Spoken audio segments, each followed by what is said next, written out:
Life's lessons come to us from many sources and in many forms. I remember this experience as if it were yesterday.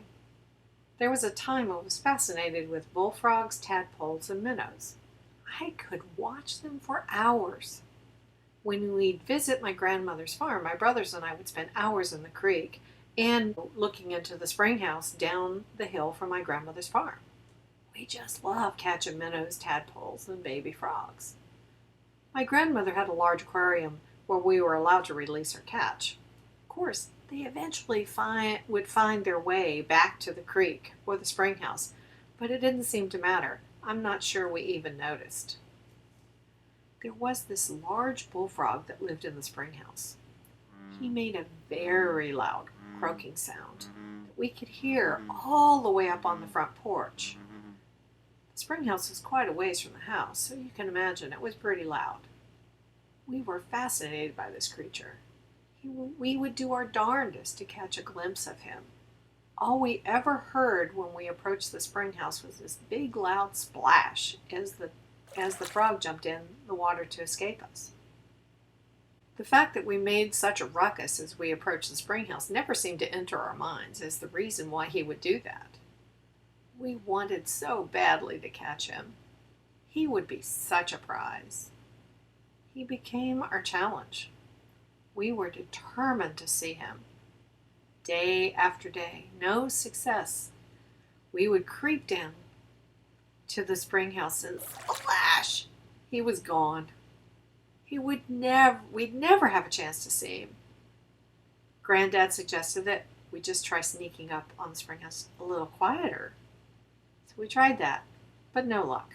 We peered into the dark, damp, cool Springhouse, maybe to see him. It was as if he disappeared. There was no glimpse of our giant frog. Dad suggested that we sit quietly and wait to see if he would come out of the water and sit on one of the rocks in the Springhouse. We tried that for a minute. We got bored and started squirming and then eventually made the noises that young kids do. No frog appeared. We lost interest in the whole thing eventually and went about doing fun stuff around the farm. One evening, we could hear him. He was so loud. But there was another croaking sound, one we'd never heard before. We were on it and on our way down to the Springhouse. This time, Dad went along. He showed us how, actually made us to be quiet. Just as we were about to peer into the Springhouse, we heard the splash. 2 of them, in fact. We loudly expressed our frustration. It certainly didn't help encourage the frog to reappear. Dad sat down beside the Springhouse, and waited. We sat beside him. My brothers fell asleep, and I wasn't close behind. I don't know how long we were there, but Dad gently nudged us, putting his fingers to his lips, indicating not to make any noise. He pointed in the direction of the Springhouse. The daylight was dimming. We could hear the frog. The sound was much louder than ever before. We had to strain our eyes. But there he was. We were awestruck. There were 2 of them. They were green and shiny and with yellow eyes. We could see a large air pouch just below their mouth. They were tiny. We couldn't believe it. How could that be? They made such a loud voice, and then a big splash when they jumped in the water. We watched the 2 frogs for a while. It was getting pretty dark, and the fireflies were starting to come out. So we headed back to the house.